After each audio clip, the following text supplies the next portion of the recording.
This video shows you how to set up your rack unlocking permissions so that you can control who has access to your racks and by which method. There are two types of rack unlocking methods: on-site unlocking, using an IDAC, and remote unlocking, using the ONEDC portal. Both methods are controlled through ONEDC by applying permissions to a group.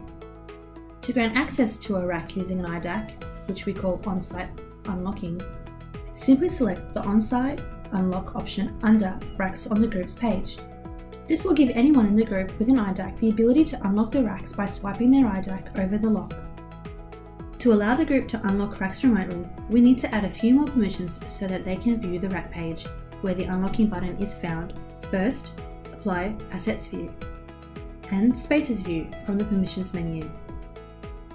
Then select Remote Unlock and View in ONEDC next to each rack you want to provide access to.